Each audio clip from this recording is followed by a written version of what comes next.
Okay, are we live? There we go. What is up? What's up? What's up? Welcome, welcome. Live. I kept pushing back the stream because been waiting for this video to come out, Kohberger, and it has not come out yet. And so I kept pushing it back because this is the only notification that I have for several hours until like later. And so I figured we'll launch it now because I don't know, we'll be here waiting forever. And I figured we can kill some time in the meantime. Let me just have up the channels up real quick. By the way, I heard this was really intense, this exchange today from, because Chanley from, don't mind the screen for a second. Chair's kind of annoying me. Chanley from Court TV posted some of like the script stuff of what was going on in the courtroom. And it was heated, man. They were fighting. It seems like it. You know, we're only getting text. You can't really hear the words. Let me pull up these other news channels as well. Have it ready. And Catsy, I heard you say you sent me an email with regards to the Canada wildfires. I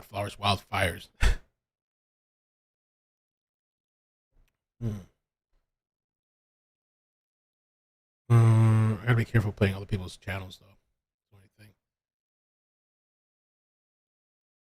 The wildfires.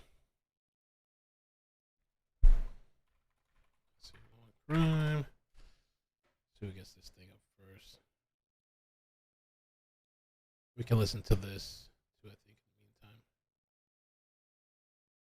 Legal battle. Camera ban. Nodal and Ethan Chapin.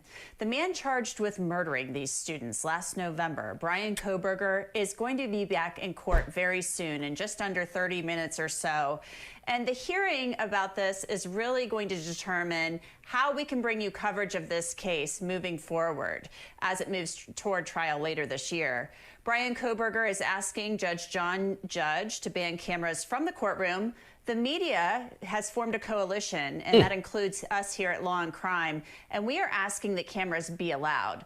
We're also asking that the gag order in the case be vacated so we can bring you information about the case. The state and the prosecution want that gag order to remain in place. So the state and the prosecution, how do you guys feel about this in the chat? Do you want this? I mean, I feel like it's obvious, right? Most people are going to want the camera in the courtroom.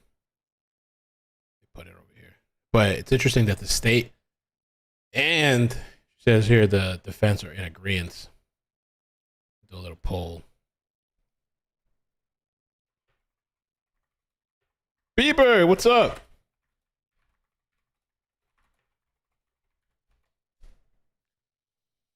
I feel like, just in my opinion, I feel like the judge, this guy still hasn't made a decision. He's going to need to make a decision. It's got to be, at some point, you got to make a choice.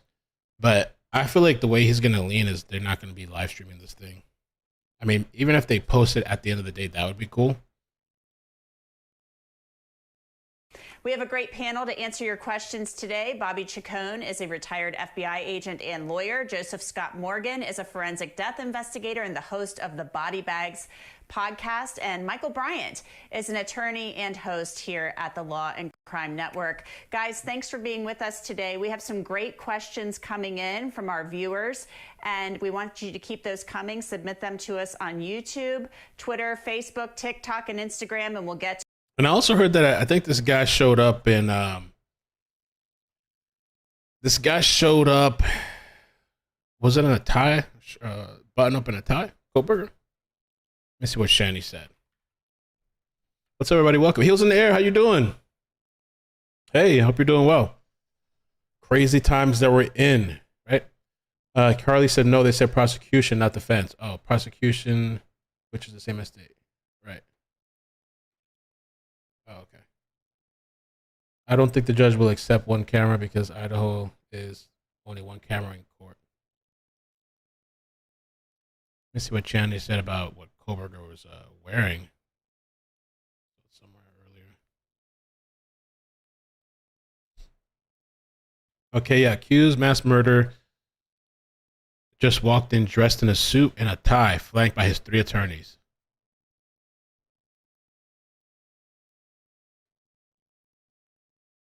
So he came in dressed up today. To as many of them as we can as we move the show forward. But I want to start out with our first question from a viewer, and it comes from Long Beach Mamba from YouTube. Joseph, I'll throw this one to you. This whole case has me confused. So why did they say he allegedly did it? What was his motive? What are they hiding? So there are three questions there, Joseph. What do you say to that question from Long Beach Mamba? Well, Long Beach Mama, thank you for trusting me with all of this information. That's a lot to unpack in a very short period of time. It is. I'll try.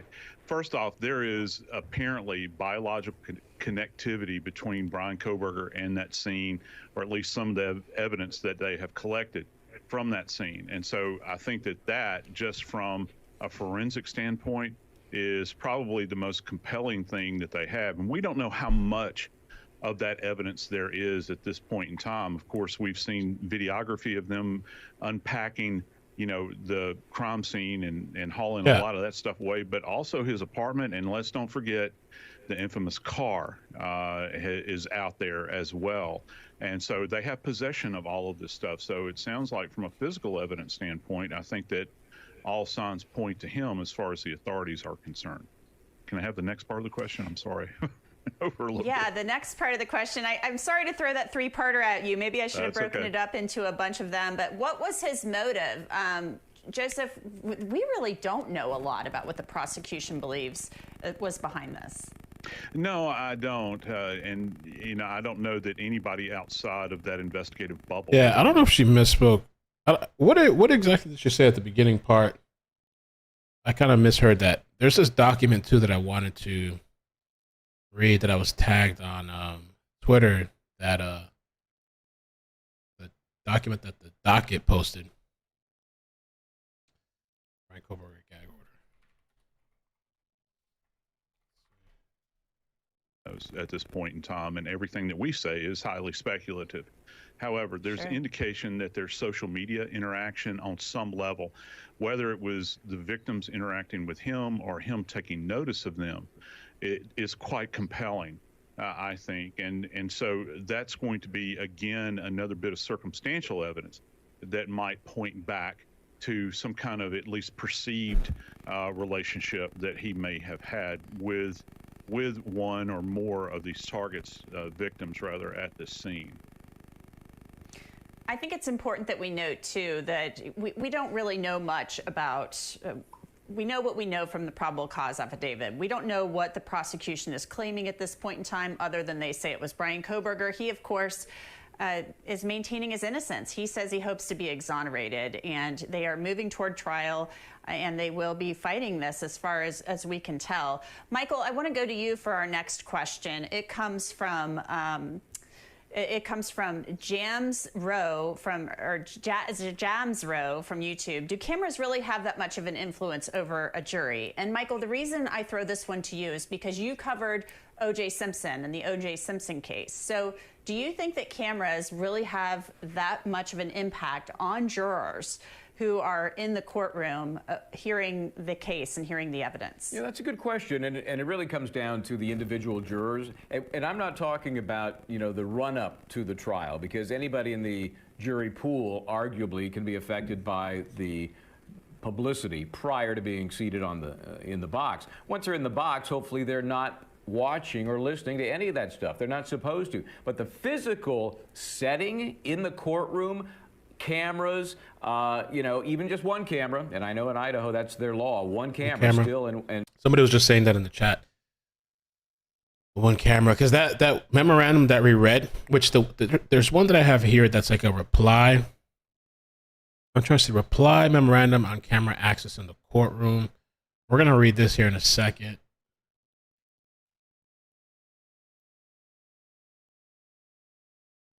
We're gonna go over this in a second. Trying to understand what this is. Attorneys for interveners. Okay. So I'm wondering, is this on behalf of the media? Interveners. I'm going to scroll down a second.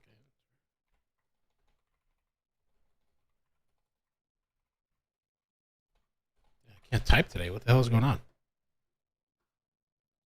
A non-party who interferes in a case is called the intervener. The intervener joins the suit filing a motion to intervene. I think this is on behalf of these media people. State of Idaho versus Bryan Kohberger. Reply memorandum on camera access in the courtroom. So it says here, State of Idaho plaintiff versus Bryan Kohberger, defendant. And then it says here, the Associated Press, Radio, Television, Digital News Association. And you got all these media outlets here.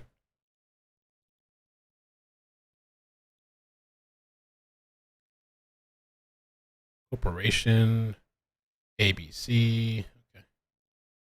Seattle Times. When did this come out? We're going to read this together. So right now, guys, we're just killing time. I'm hoping that this video comes out soon and that they don't wait till the end of the day, because people were asking me earlier too, like, why are we doing 2 live streams? There's 2 hearings happening today. So the first one already happened and it ended. It was Steve Goncalves' attorney on the gag order. And then later on, it's supposed to be the Associated Press. That's why I made 2 live streams. But I haven't seen that they posted the video yet, which is kind of like, I don't know why. Because I feel like last time when they did it, they posted it faster than they did now. So I'm not sure. I hope that they post it now and not that they're gonna wait till later today to post everything. So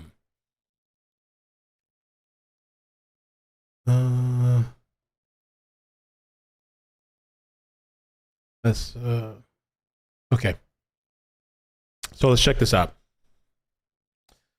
The state, Mr. Kohberger, and interveners share many views on audio/visual coverage of this case.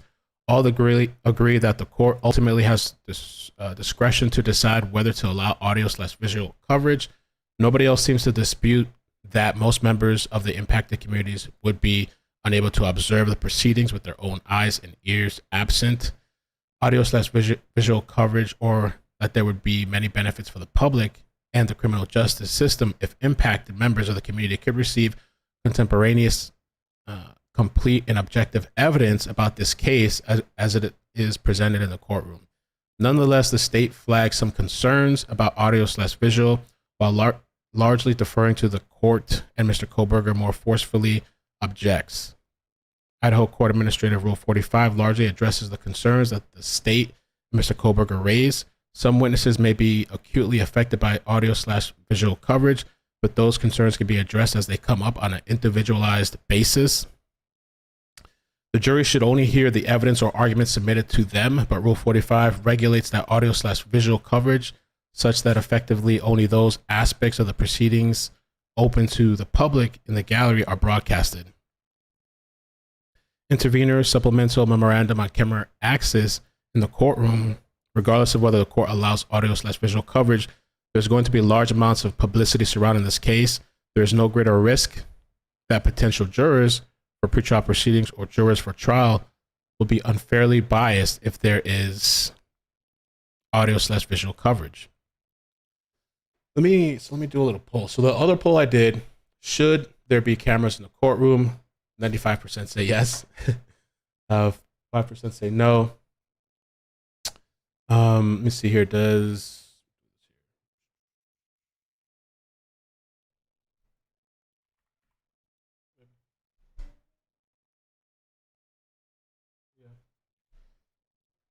All right, let me play this video. Give me 1 second.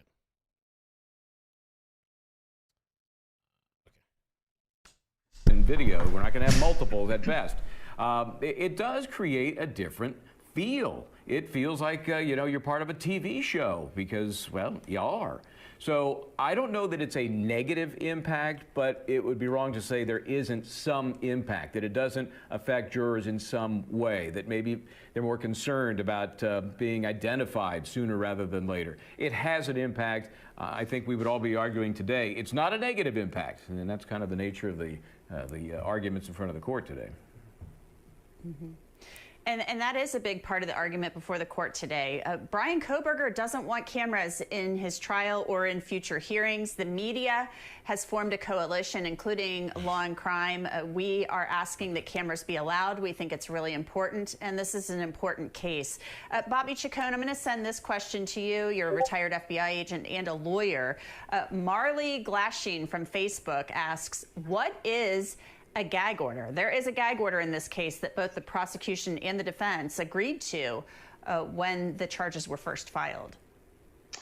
Yeah, actually, the gag order in this case goes even further. I believe it applies to the families of the victims, which is kind of unusual. And so a gag order simply means that in most cases, the prosecution and the defense, anybody on those teams, the lawyers, the representatives of the people themselves, cannot comment publicly on the case, on the evidence. No documents can be released, no statements can be made, and in this case, both the defense and the prosecution supported that gag order. The family, however, at least one of the families does not. They've been. Shirley says that all high-profile cases should have cameras and audio so the public knows. And who was that? Elsa was asking. Elsa was asking about. They still haven't released the video. I don't know. So we'll just keep waiting. Let me continue this. This is basically the media asking to allow cameras in the court. Let me close this out. Okay. So audiovisual coverage as any information shared in the open court that is not broadcast and may still be published by reporters who attend the proceedings. For that reason, the court will certainly instruct the jurors not to watch news coverage regardless of whether it allows audio/visual coverage, which is what they always do. They tell them, I think at the end of every day and again when the weekend comes, not to check the news or to talk to anybody. Audio/visual coverage will not create a distraction in the courtroom. A judge Boyce noted in Lori Vallow's case, the court affirms that there is no indication that any orders relating to the conduct of the media during the hearings in this case or companion case, Fremont County case, have been violated. The court has likewise witnessed no misconduct on any part of the media during the hearings. In these cases, the presence of media during the hearings has in no way interrupted those proceedings, and attending media have been respectful and professional, states brief on video and photographic coverage. Those observations are unsurprising and consistent with Rule 45's carefully crafted regulations of the media's conduct. Okay. Finally, interveners appreciate Mr. Kohberger's concern about how certain images have been used on social media. Prohibiting audio/visual coverage will not eliminate the concern, though those in the courtroom could publish similar statements about their observations of Mr. Kohberger's appearance and demeanor. To address Mr. Kohberger's concerns while still allowing impacted community members to view the proceedings, the court could regulate how cameras capture Mr. Kohberger. For example, allowing only wider shots or limiting how close the camera can zoom. What is more, a few selective examples are not reason to deprive all the members of the impacted communities the opportunity to observe the proceedings with their own eyes and ears. And again, once a jury is impaneled, the court will certainly instruct them not to consume any information related to the case outside of what is presented to them in the courtroom. Interveners continue to request that the court allow audio/visual coverage consistent with the Idaho Court Administrative Rule 45. Okay. So that's these people, their reply to the memorandum from Kohberger's people saying that they want cameras in the courtroom and that you guys can make adjustments and like whatever, but that's not a reason to deprive the public of the trial. Also, thank you for the 4-month membership. Says bloop bloop. How are you, Maddie? Doing pretty good. School's out. We're doing great. Restricting Zooms because they were complaining in the original memorandum that I think with Lori Vallow initially, people were like zooming in and looking at her face and making the body language experts were coming to conclusions. So, all right, let me see. I'm just doing a quick scan. I'm surprised, man. They haven't released this crap yet. Because that hearing, I don't think lasted that long. more vocal, at least in the early part of this investigation. So I think the gag order even applies down the line to the family who are, potential witnesses in this case. Mm-hmm. And that's the family of Kaylee Goncalves. Her father, Steve Goncalves, and mother, Christy, were very outspoken in the beginning of this. You'll recall, as we were covering this back in November and December, even January, Steve Goncalves wanted answers, and he wasn't getting the answers that he felt he was entitled to or that he deserved. And he gave many, many interviews, and he was very frustrated with the pace of the investigation. Joseph, something I want to ask you about with regard to that. I think we can all understand all of the families feeling frustrated at points in time with not getting information. And we were frustrated as people covering this who were not getting any information Elizabeth, at all thank from you. the authorities. We were getting a lot of talking points, and we're continuing the investigation. But that really is to keep the integrity of the investigation in place. They don't put out a lot of information, and they may not have had a lot of solid information to put out. Yeah, it's quite possible. And we also have to take another factor into consideration. The fabric of this case is different than many others. You're talking about arguably one of the most horrific crimes that's certainly taken place in this area of Idaho. You've got a local law enforcement body or multiple bodies there, and I'm talking about the locals that have. Jack Hitty says, taxpayers' courtroom, too bad. Film all of them. Film all of them. Sandwich as BK is absolutely controlling things if he gets his way with no cameras. I would love that for them to have cameras. I mean, I saw with Letitia Stout, they controlled their own stuff. Like, they had control, and we just had to use WebEx, and the courtroom did what they wanted. They allowed us to see what they wanted us to see, and they had full control. But again, that takes quite a bit of effort, I'm sure. Volume's down here. Quite a bit of effort. There's this thing. So somebody was saying it's on Court TV. It's not posted on Court TV. There is something where they posted a video 3 hours ago. Kaylee Goncalves' dad believes Kohberger motivated by jealousy. I haven't heard this video yet. I can check this out. This is 40 minutes long, though. Oh, did he do an interview? Let's see. Murders of Kaylee, Madison, Ethan, and the exclusive. Chanley Painter rides along with Kaylee's father as he pays tribute to his daughter on her birthday. You go from, okay, they just told us that our babies, 2 of our babies are gone. At that moment, you feel so lost that you're like, okay, I have a million questions, but there's nobody to call. There's no pamphlet to read. Then Chanley speaks in depth about the immense impact all of this has had on the family and how they are dealing with it. You know, you replace the negative with the positive, and I've got lots of positives. I've gotten 2 grandbabies since this whole thing went down, and we're focusing on those girls, and we've got work to do in the future. Does that go against the gag order, or is there certain things they're just not allowed to talk about? I don't know how that, or is it just the attorneys? I thought it extended to the families. But just one day at a time. Tonight, we are live from Moscow, Idaho, as the families prepare for tomorrow's court hearing in the Idaho students' murder case. I'm Vinny Politan. Thank you so much for joining us tonight here on Closing Arguments. This hour is going to be important.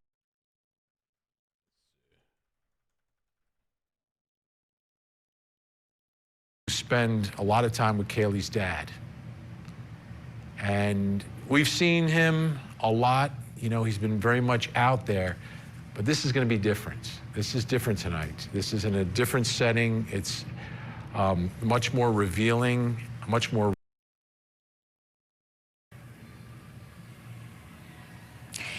Yeah, Vinny, what an honor it was for her putting forward campaign. Just want to skip towards the interview, see what they said.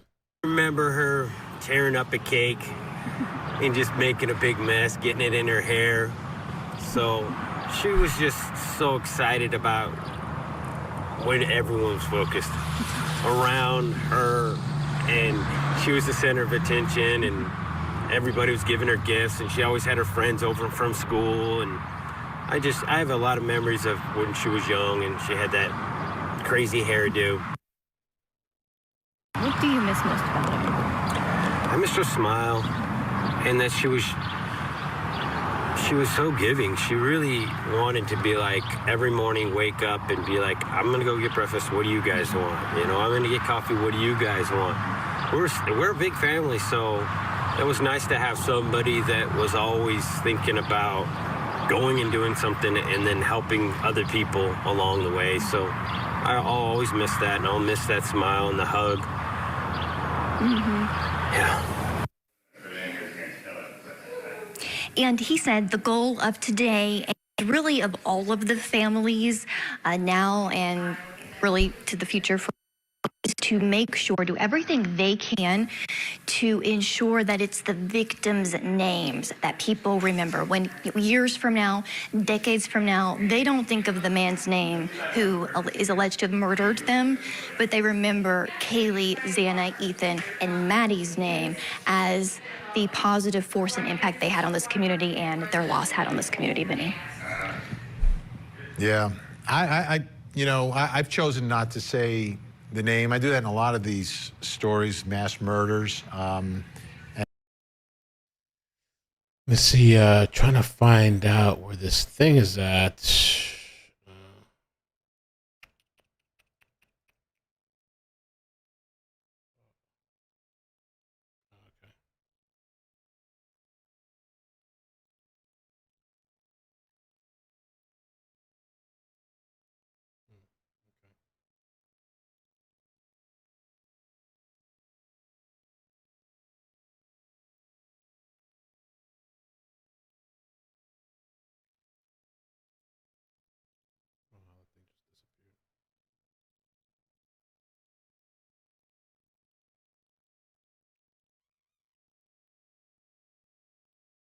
Sorry, too many damn windows.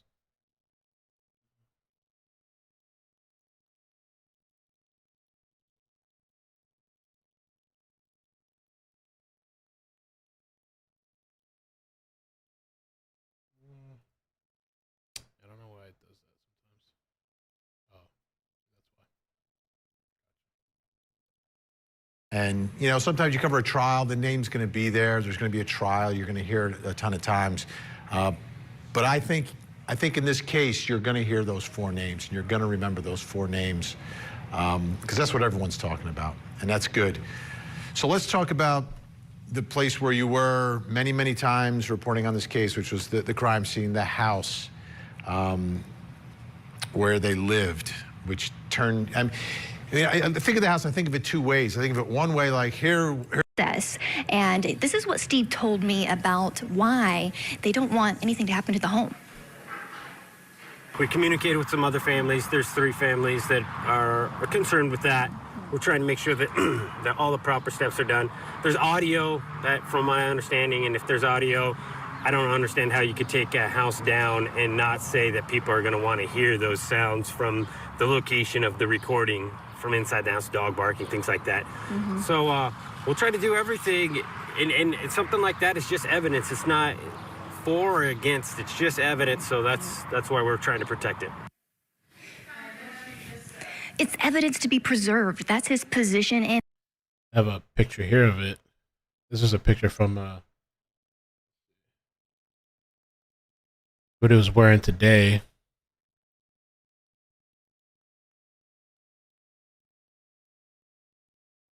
That one screenshot, Chanley posted it on Twitter.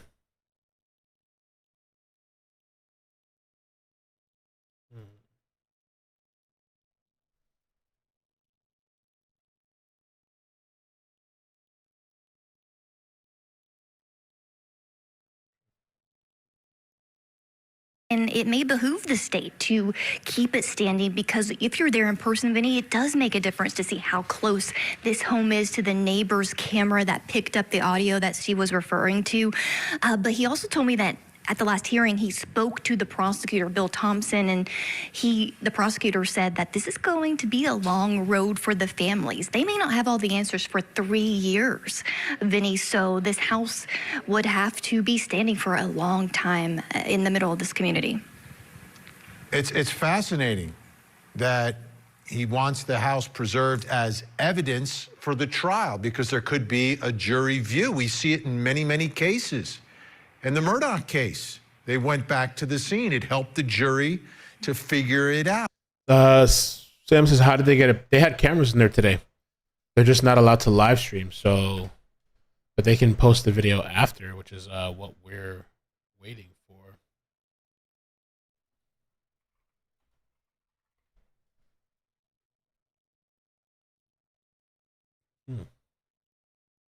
Yeah, that sucks, Joe.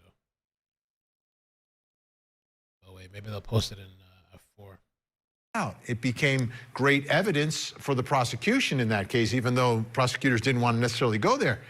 I am with them on that, by the way. I think in some states, there's like a view in almost every case, like Massachusetts, very common. So I'm with them there. They should preserve it because it is the scene. I understand the university from their perspective, but there's a criminal trial for a mass murderer, and doing everything you can to ensure a conviction should be the first priority, absolute first priority, because we know how things can go south inside a courtroom sometimes. I've seen it. Okay. Does he have any theory about the motive? Yeah, he does, Vinny. I asked him, what's the connection, because it's been rumored, Kaylee and or Maddie were the targets of this mass murder. He told me something I hadn't heard him or his family say before about why they think the alleged killer actually went to that home and murdered them. And remember, Maddie and Kaylee were on the 3rd floor. They were in the same room in the bed together, likely the place this murderer started. And so here's what he had to say about it. They're just two girls that were always happy, always filming. So I think maybe he just seen that happiness, and there's something in him that was jealous of the fact that two people could love each other and be like the best friends. And I think that really rubbed him wrong and got him thinking about, well, why do they have this great life and I don't? Mm-hmm. And I think that's whoever he picked, that'll be the backstory, is just a jealousy of their lifestyle. I think I've always kind of thought that this dude Kohberger was an incel. I think he still is. Just some of the previous accounts that they've said, like that woman on TikTok, but some people didn't believe her story. I believe her story. This lady has done something on Kohberger recently.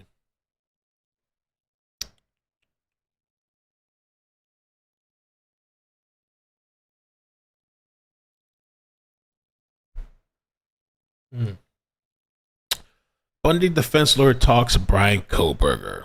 You know what? I guess let's listen to this. So what is what I'm going to do?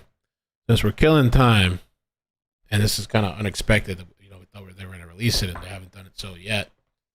It's kind of annoying that the camera's cutting off my head. But I'm going to skip around so we can listen to some of his responses, I guess, and then we're going to listen to this Nancy Grace thing, which this came out 3 days ago. Bundy and Moscow, two of a kind. Bundy's attack on Florida State University Chi Omega sorority house in 1978 is eerily similar to what happened in King Road. Okay. Yeah, that might be an interesting listen. Do that. So he believes that allegedly this man was jealous of this lifestyle they were living. We know based on the affidavit, Vinny, that the alleged murderer visited this area like that, Vinny, and he says the person responsible for these murders should receive the highest level of punishment. And he says there is enough evidence in this case that it's over for this guy. Let's watch. The death penalty, you support it, right? We definitely do. Yep, that's part of the reason we moved to Idaho. We want a community that protects the most vulnerable, and that's something that if a father can't protect them, then you hope that the society is willing to step up and do the right thing. So that's what we're looking for. The ultimate form of justice is that. So Steve said he wouldn't be surprised if this defendant tries to seek a plea for a lesser sentence, Vinny, but he believes that the person responsible will actually receive the max. I mean, all the evidence is there, and they want him to be sentenced to death.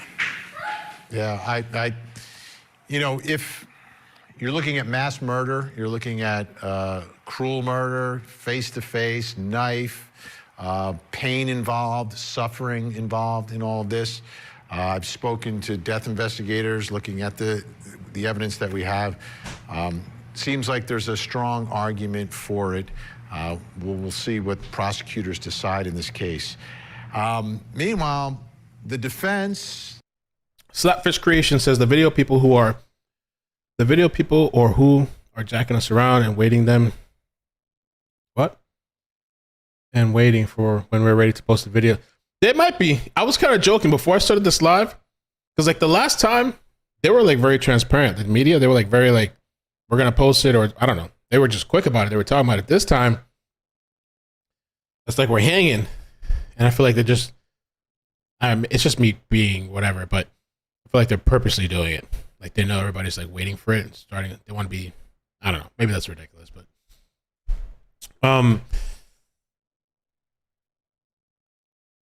Yeah, I think Kohberger's an incel. I had a friend that was like, she had a hard time believing it because, well, I don't know, part of it because she was like that. She thinks he's attractive. There was two ladies that I spoke to that find him attractive, but that doesn't mean he's not an incel. I think he's totally an incel. I think he has an issue with women. They don't want the world to see this trial, do they? They don't. We had our hands on some brand new motions from the defense team asking this judge to limit media coverage UFOs. and cameras We could look at UFO stuff inside the courtroom. They're saying that there's numerous social media posts that have people overanalyzing this man's body language, according to the court filings, and they say that audio-visual coverage has just become an obsession almost of creating unfounded opinions in the media, and it's prejudicial and unfair to his right to a fair trial. And this was Steve Goncalves' response to that. If you're not a personable person and you give off weird vibes, yeah, you probably don't want nobody to actually see the truth. Oh, shit. Weirdo shit. Let's do an incel poll. All right. Let's do an incel poll. Let's get the energy picking up because who knows when this video is going to drop. Do you believe Kohberger is an incel? See, the incel thing, I don't think it really has anything to do with looks. I think it's like a mental state. Do you believe Kohberger is an incel?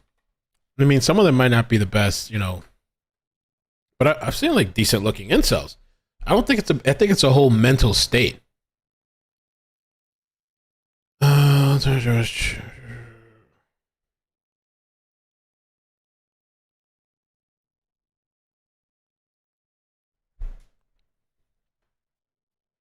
I think it's like a mental state. And Elizabeth, thank you so much for gifting those 10 memberships.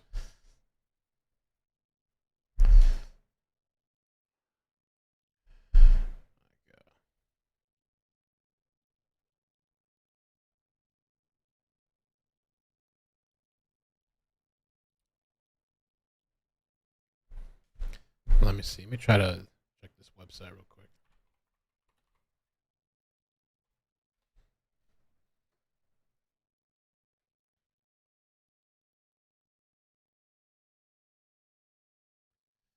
I wonder.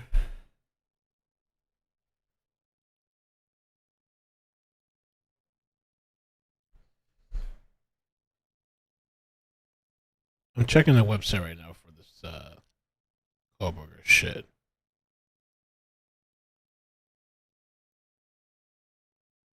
Watch live. Let's see what till this ad ends. J Nate, thank you so much for the 5 memberships. Thank you. Slapfish Creation says he's not an incel, he's an idiot. We the people should be able to view the trial since the media has been bragging about his dream team defense. What the heck? And do their And I do think they're jacking us. I think there are two. Let me see something. Hold on a second. How are they doing this shit?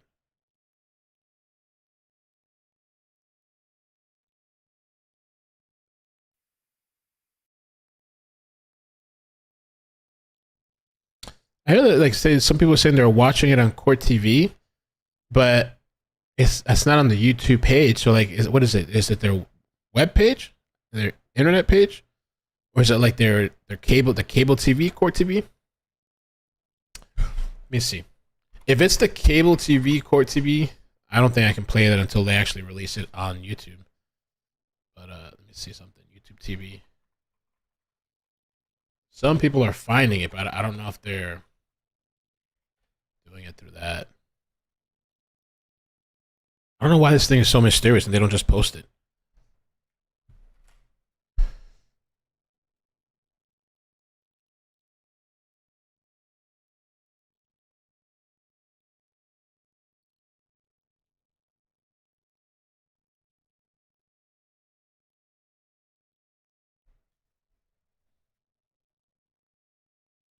Sign in. Let's see. Then we got like 3-minute commercials. Let me keep playing this. See who you are and read you for how you behave. You can't hide the truth, man. I'm so tired of the secretive and all that stuff. I want this stuff to be out in the open. Oh, there it is. There's more than enough evidence for people to make a decision, and how can the truth contaminate anything? So they're playing the cable subscription service. And so I don't want a chance playing that. I feel like I have to wait till they actually drop it on YouTube. Because there was one time where I played YouTube TV. I forgot. Yeah, it was a YouTube TV thing. I played it on just Twitch by itself, and they gave me a strike on Twitch. So I guess there's like really small channels playing it or something. But, it's a whole different set of rules for me. So I guess we have to wait. I guess that's what they're doing. Maybe they're putting it out to their paid subscription base first, and then see gag order hearing. Or maybe they're just like, fuck it, we ain't gonna give it to Nia. Maybe the coalition, because there's a whole media coalition, right? So maybe the coalition said, you know what? We're only releasing this via a paywall, and once we get it, our people first get to see it, then we'll put it out publicly. J Nate, thank you so much for the memberships. I think he is an incel. I really do think the guy's an incel. I mean, based on some of like the previous experiences, they said he was bullied in school by women, females, gave him a rough time. And Dad here thinks that, the camera should be there. Dad thinks this guy's like a weirdo. And we want to be able to see the weirdo. We want to be able to examine every fluctuation of his eyelids. Check law and crime. Let's see. They're going to post it. It's just a matter of when. Which is kind of annoying.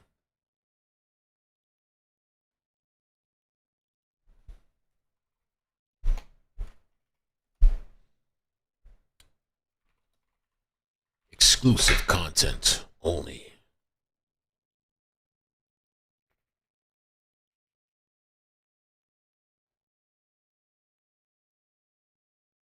And of course, we know Kohberger, he's going to trial in October. Will we have cameras? Will we not? It may be brought up tomorrow in the hearings that we expect to cover in the courtroom. So far, we have cameras in there tomorrow, Vinny, about this gag order, and likely they'll bring up these other issues as well. He just made the best argument, and I think, we should be making a court TV. Your Honor, how can the truth contaminate anything? Oh! How can the truth? You put a camera in the courtroom, you hear the evidence. You don't hear someone saying, well, someone said this inside the courtroom, which may or may not be true. You get to see it and hear it. So how on earth does the truth contaminate anything? Oh, savage. I like it. I like it. Oh, I like it. I mean, Do you guys think that the cameras in there can sway the jury's opinion because there's cameras in there? The argument that the defense was making is that it puts like pressure on these people and makes them feel uncomfortable.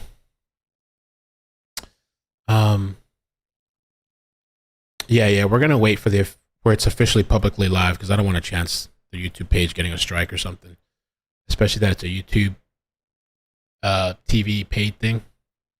I don't think they'd like me playing it until it's actually publicly out. Jay Nay says, can you look at the latest with the crazy TikToker who's blaming the murders on the professor? That's a good idea. I heard that lady fled the country. Oh, let me see something. Idaho murders. TikTok psychic. The cards told me, the tarot cards. There's a lot of people that really believe in that stuff. I'm not going to say that. They get pissed off at me. The cards tell me the signs. That lady blocked me too on TikTok. She didn't like it. I don't know what happened. I forgot what her name was. TikTok psychic. Self-proclaimed psychic. I love it. Rebecca Schofield was the teacher's name. Okay, it was Ashley Gullard. Whatever happened to Ashley Gullard? Oh, she's still up? Oh, Lord. Here she is.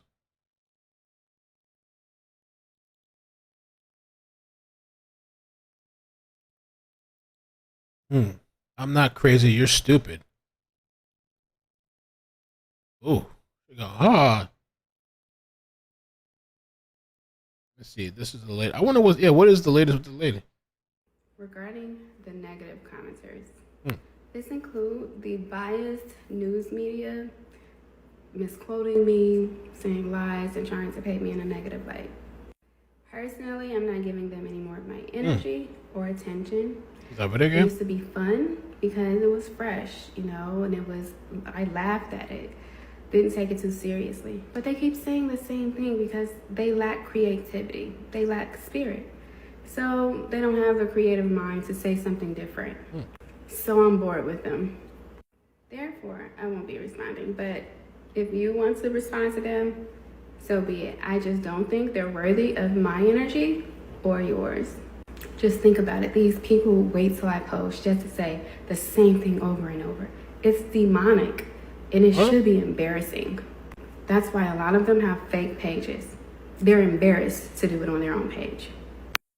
Regarding the negative commenters, this includes the biased news media misquoting me, saying lies, and trying to paint me in a negative light. Apparently Emily Baker too, she's live, but she doesn't have a feed yet. So yeah, we're gonna wait for the official release of this thing. Court TV and them, they're putting out to their members or their subscription base first, I guess. Or they're putting it out on TV first, which I understand. Let's see. Ooh. Hey, what's she talking about? She over here. Natalie Holloway.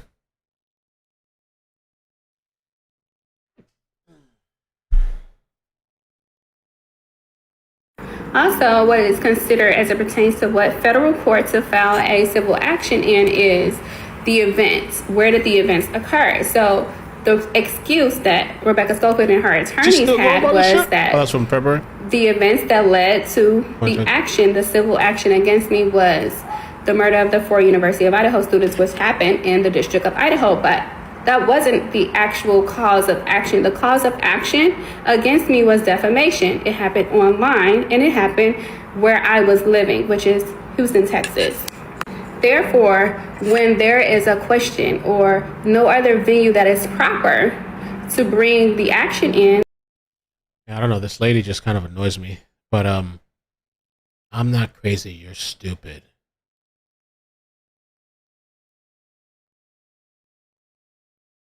Grateful and thankful. What is this? So I've been seeing these articles and these videos, people saying, "Oh, she got to be crazy." First off, disclaimer: This was on my birthday too, May 23rd. House. This is my hair. I love my natural hair. That's why I'm on video with it, but I'm not gonna do my hair right now. Anyway, people are calling me all kinds of crazy because they don't understand spiritual abilities and spiritual gifts. And so when I'm seeing the comments calling me insane, crazy, blah, blah, blah, or I'm seeing the comments saying that I'm looking for a cloud or all type of negative energy in articles, and it's from people who claim to be intellectuals. These are lawyers and things of that sort. It just shows me how slow y'all are. Ooh. And these are people who are highly programmed. Blame your programmer. Don't call me crazy. Blame your programmer for only teaching you left brain masculine dominant things and not the right brain intricacies. I'm not crazy. You're slow. Right brain abilities exist. Wow. Oof. Imagine dating her. I'm not crazy. Jesus. You're stupid. Part 2. Also, when I'm reading the comments of people just assuming that I'm crazy, it makes me realize how fucking brilliant I am. Oh my God. I'm so brilliant Wow. that you cannot fathom my existence. You would think that I just invented, I'm the first psychic to fucking exist. I'm the greatest to exist. Maybe that's the issue. You're used to psychics telling you about your love and relationship life and things of that sort. You're not used to psychics using their abilities to make a fucking difference on things that are very important. Wow. Psychics or psychic intuitive energies and intuition is not just used to tell you whether or not you're in a good relationship or a bad one. Girl, this is my type of girl. This chick would annoy the shit out of me really, really quick. I wouldn't be able to hang out with this chick. It can be used to solve murders. It can be used to piece together missing information that could help investigators solve cases. I'm not the first. I'm not. Shit. I'm not crazy. You're stupid. I'm not crazy. You're stupid. So does she start every video like that? Part 3. Oh, part 3. Should make 10, And 20 to parts. all these people saying, Can't you? She's did 1 minute videos. They've passed the limitation of 1 minute videos now. They could do like a 10-minute video. Right? Why is she doing like 10, 12 parts of a thing where you could do it all in one? Does she know that? I do what I do. I did these tarot readings regarding the murders because I'm looking for clout, or I did it for clout, or I made it up for clout. You gotta be the biggest idiot of them all, or maybe you're just ego-filled because you're giving yourself too much credit. I couldn't give a fuck less about clout. What is clout? Does it pay me? Because I posted those videos, my account isn't monetized. I didn't get any money from it. What the fuck is clout? Does clout pay you? When Can. Wow. They got rid of the time. You can post more than 1 minute on TikTok. Anyway, let's move on from her, right? People saying they can't stand it anymore. All right, let's move on. Damn, bro. Oof. Dreadful. All right, let's finish with some of this. I just want to skip around a little bit to hear. Is there more? Yeah, some more commentary from him, and then we'll listen to Nancy Grace, and we're still waiting on this video. I love that. That is amazing. All right. Chanley's staying with us, folks. There's much, much more to this interview. Chanley drove around Kaylee's neighborhood and true insight into today. That's coming up. Plus, coming up next hour. Another verdict day at court. Adam Montgomery. With him as he kicked off the day to pay it forward. He delivered cash to several local coffee stands, places where Kaylee and Maddie worked growing up and living here in the area, so that they could give free coffees to local customers who stopped by and inspire them to also pay it forward in Kaylee's honor for the day. He said this community has given so much to him and his family that he wanted to pay them back. Let's watch. Plan today is we are going to go to a couple different locations. We're doing this Pay It Forward campaign, and we're actually driving her car. I'll never see this car as mine. She paid for it. She knew I liked Range Rovers, but I was into the diesel Range Rover. But she felt like this was a super cute car, which probably is, but that's why it's hard for me to drive it. But today we'll be driving her car, and we'll be doing these pay it forward. I remember for months, Christy's like, I don't know what to do. I don't know what to do. And you could tear it in that birthday from being a super stressful event to something that, you know that at least you're doing something to help people. You know, unfortunately, when something like this happens, you don't know what to do. Nate, thanks for the super chat. Says, thanks, Mel, for making everyone suffer so I can get a quick update. Yeah, I'll see if I can find, I don't know if that was true. I had heard allegedly that she like left the country, but I don't know if that was actually true. I guess she did it. I don't know. You just, somebody knocks on your door and it's real at that moment when the police officer does that. So then you go from, okay, they just told us that our babies, 2 of our babies are gone, and they give you a business card and tell you to, you know, call tomorrow and maybe you'll get some more details. At that moment, you feel so lost that you're like, okay, I have a million questions, but there's nobody to call. All right, so we're at the Ramsey. Yep, Renee at Ramsey. These guys were amazing. These guys did everything to help us. So I'm glad I'm able to them. I think I'm gonna go to this first window. Hello? Hi. Hey, how's it going? Nice to see you guys.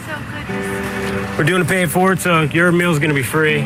You guys helped us out with fundraising. We wanted to give back to you guys. Oh, well, thank you. Your establishment has been amazing. Oh, thank you. Give me some. I'd give you a hug if I could. Thank you. I appreciate it so much. All right, you guys have a great day. Oh, see, they're already here. They even already had it. So I knew these were the right people. No, thank you. Like every day you wake up, you think like, well, I need to do something to help find this person. There's like a clue out there that needs to be found, you know, and that's kind of how we were going at it. I remember feeling like this is exhausting. And then when we finally had a suspect, and the relief that you feel knowing that, okay, some answers will actually come and be answered. And that to me is one of the things that keeps you going and makes you, wake up every morning and know that even though you're hurting, there's gonna be some meaning. Families. That's pretty nice. Let's see. What would you most like answered? I want to just see the evidence, really. I just want them to come out and say, this is our case before, this is what they've got to prepare for. I mean, they have it, so let's just bring it out. I don't understand how that can be the truth. How can that be something that's going to contaminate a jury?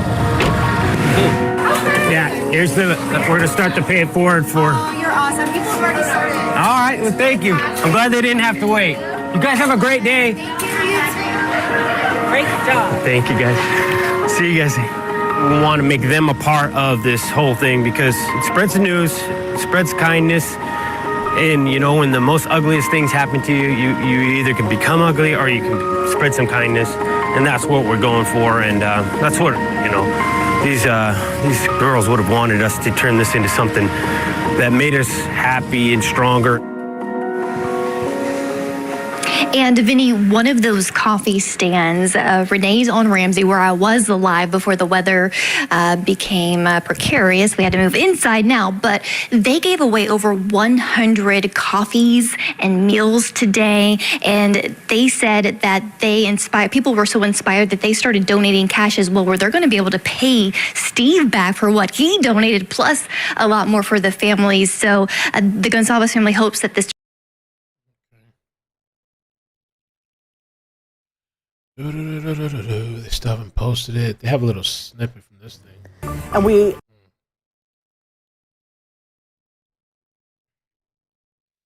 have a little snippet saying the gag order in Kohberger case to remain in place until further notice. From what I saw in the transcript that Cheney was posting, it was pretty intense. These people were going back and forth. I'm not sure why they're taking so long to release this video. I think they're kind of purposely holding it back. The media coalition, now that they've joined forces and shit. Our following breaking news. This is coming out of Latah County, where a judge is holding showed it two on hearings today. their TV These are servers. related to gag orders in the Moscow murders case. Suspect Bryan Kohberger was in court for this morning's hearing, which just wrapped up about a half hour ago. Yeah, look at that. Suit and tie. Wow. Oh, she's smiling too. All smiles and stuff. Okay. Was in court for this morning's hearing. Kohberger. Which just wrapped up about a half hour ago. The judge declined to issue a decision on the gag order today. The case involves the attorney Shannon Gray, who represents. Oh, he's not making a decision today. So further notice. The family of Kaylee Goncalves in court this morning. Gray. Look at Kohberger. Slick back hair, tie. He's dressed up this time. They're not still in court. It's over already. They're still in court. Where are you hearing that they're still in court? Told the judge that he is not a party to the case and the gag order violates his First Amendment rights. With no ruling in the case, a gag order for Gray remains in place for now. A second hearing is scheduled for 1:30 this afternoon. So that's the next hearing. This initial hearing's already over. And so now we have another one coming up later. Which, as long as this is taken, I wonder if they're going to release it all together or something. just a little over an hour. At that hearing, several media organizations, including KREM 2, will ask the judge to lift the gag order that prohibits anyone involved with the case from speaking. And we will bring you an update on any developments right here on KREM 2 News at 4. That's the one to keep an eye on. KREM News. It's here, the newest, easiest must.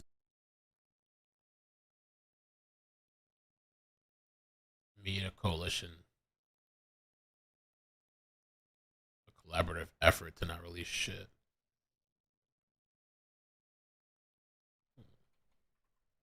All right, well, let's listen to some Nancy in the meantime.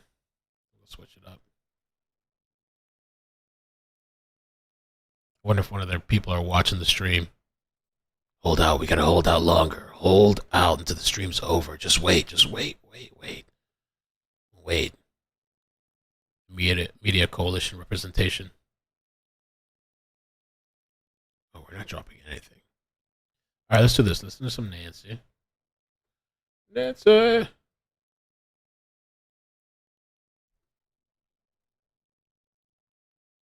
Oh, and this thing is usually really loud, so let me turn it down. Media coalition against YouTubers. We're going to wait till 10 p.m.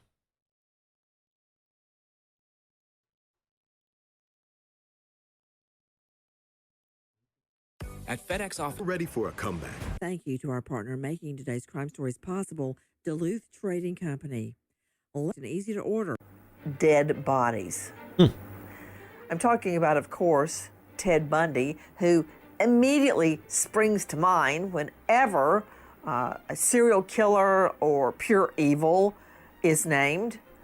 But now, according to many, parallels between Ted Bundy, who is called the Chi Omega Killer, but he actually killed many, many more women than those murdered in the Chi Omega house. Many parallels are being drawn between Ted Bundy and Bryan Kohberger, now accused of murdering 4 beautiful young Idaho students, we believe, in their sleep or falling asleep or in bed in the early morning hours around 3 a.m. When Ted Bundy was finally caught, after 2 escapes, by the way, and convicted and put in the penitentiary, many people thought it would never happen again. Wow, were we wrong? I'm Nancy Grace. This is Crime Stories. Thank you for being with us here at Fox Nation and Sirius XM 111. Take a listen to Parallels of Evil, the Bundy in Idaho killing. I can only imagine what was going through his mind, the plotting, the planning, the scheming. It's very evocative of the Ted Bundy case, because we know now that those victims were spied on and stalked upon, just like these victims. There's really no doubt about it. The comparisons and the parallels between the MOs, modus operandi, method of operation, between Bundy killings and the Idaho murders are eerie. Actually, very eerie in their similarities. Take a listen to who I now consider to be my friend, Cheryl Thomas. When you read the headlines out of Idaho, what did you think? I was really saddened to hear about the news that happened. And that news brings Cheryl Thomas, County, Florida, did then and there unlawfully attempt to kill a human being, to wit, Cheryl Thomas, by beating her about the head. Back to the darkest moments of her life, the night she was attacked in her own bed by serial killer Ted Bundy. I could relate. It was a quick, immediately reaction to that scene. Take a listen now to the neighbor of Cheryl Thomas who was attacked that night by Ted Bundy. This is Debbie Ciccarelli. We had been sound asleep. We'd come in that night from being out together, and I had heard this. Our house was up on blocks, and I heard this loud banging, and it startled me. I woke up and I listened for a little bit, and then woke my roommate up, and I said, "There's something going on next door." And the thing is, the wall between Cheryl's side and our side was so thin that we could actually talk to each other through the wall. And we had a system that if there's something we're not feeling right about, we're going to call you. You need to answer your phone no matter what. Well, I called over there. I could hear the phone ringing. I could hear Cheryl whimpering. But I just had this real unsettling feeling, sick to my stomach. I had no idea what was going on. We thought maybe our cat was having kittens, and there was all this commotion in Cheryl's room for that. With me, an all-star panel to analyze and decipher what we are learning as more and more evidence comes in about the Idaho murders. But first, I want to go to Fox News digital investigative reporter Audrey Conklin. Now, just then, Audrey, from our friends at News Nation, we were hearing Debbie Ciccarelli, and it sounds so much like what Dylan Mortensen said, that she heard something and she wasn't quite sure what it sounded like. Indeed, thank you so much. Now, here, Debbie says thought she heard a cat mewing, but what she heard were Bundy's victims moaning during and after the attack, Audrey. Yes, I mean, we've heard similarities from the murders in Moscow, that screaming or other kinds of noises, banging could be heard through the walls. We know that there was a dog in the building. It's unsure if the dog made any noise. But both of these communities in the 1970s and then last fall were close-knit college communities, close in. At FedEx Office, we know running a business is a marathon. Yes, sir. We're back to global making today's crime story. Or office. It's almost very evocative of the Ted Bundy case, because we know now that those victims were spied on and stalked upon, just like these victims. I wanted to show this before I went haywire, but this was how this woman escaped serial killer Ted Bundy over 40 years ago. 40 years ago! This woman is breaking her silence about a terrifying secret she has hidden for 40 years. She says she escaped from the monster. That boy smiling, bro. That boy walking through the press smiling and shit. Damn. The most infamous serial killer in U.S. That boy invigorated and refreshed and rejuvenated. He was going to kiss me. Instead, he said very quietly, "Do you know what? I'm going to kill you." The year was 1974, and Rhonda Stapley was a 21-year-old pharmacy student at the University of Utah. She says she first encountered Bundy while she was waiting for a bus. A tan Volkswagen drove by slowly, and then it kind of stopped and backed up, and the cute driver leaned over and rolled down the passenger window and asked me if I'd like a ride. Little did she know the cute driver would be responsible for the torture, rape, and murder of at least 36 young women. Bundy's reign of terror was portrayed in the 1986 TV movie The Deliberate Stranger, starring a 35-year-old Mark Harmon. He told me his name was Ted and he was a first-year law student. Rhonda took Inside Edition back to the remote canyon where Bundy drove her. So they're starting the second hearing?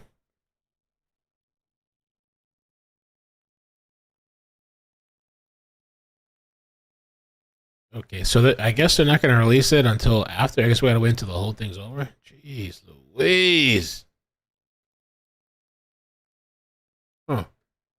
She says he strangled her unconscious, but then revived her at least 5 times. It was a game. He liked watching me die. Listen to how Bundy himself described the evil inside him in this chilling interview just days before his 1989 execution. It was like coming out of some kind of horrible trance or dream.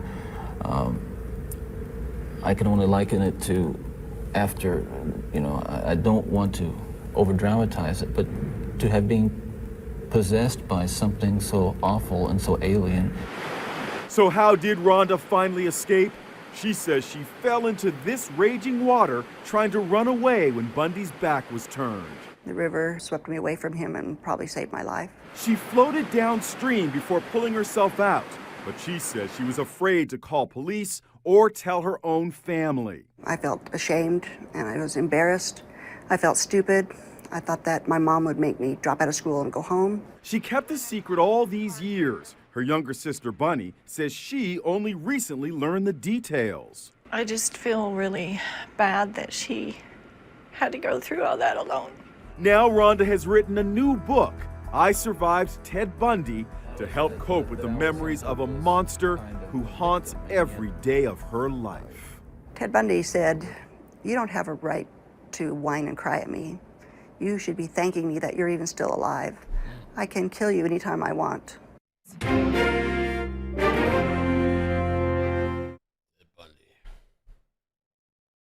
First time a woman tells a story surrounding Ted Bundy. Oh, this is kind of unfortunate. Let me see here. Bryan Kohberger just walked in the side of the courtroom for a second hearing today. This one is expected to focus on the media coalition's effort to vacate the extensive gag order over the case. Kohberger just walked back in. I guess they're gonna do a whole release later on, which is kind of like, ugh. Guess we gotta wait. I guess what I'll do is so sucks. Let's see, we got 1,400 people here. Because I don't know, I could move people over to the stream for later, and then we'll have to go over everything later. Because I don't know how long this hearing is going to take, and then when are they going to release the stuff. Didn't Bundy run for senator back in the day? I don't know. Let's see. That sucks. Sorry, guys. Ted Bundy.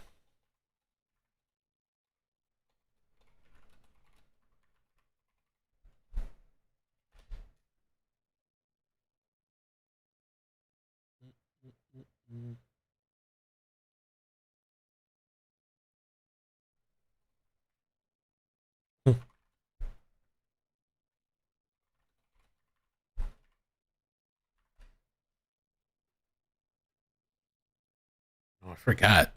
John Wayne Gacy did too, try to get involved in politics. Ted Bundy was into some sort of politics too. Oh no. Here's what we know about Ted Bundy spent working in Republican politics. Lord. Yeah, I think let's call it for now, because I don't want to keep like dragging. I think what we should do is I have this other stream scheduled for later.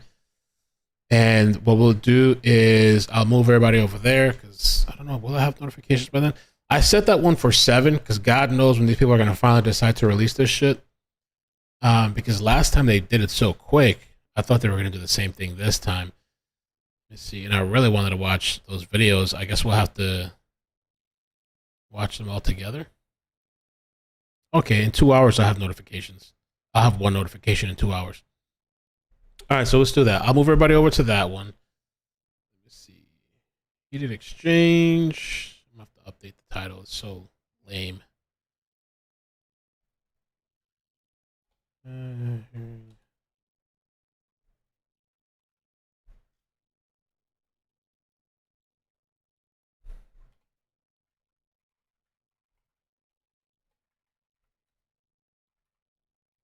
Videos on second stream.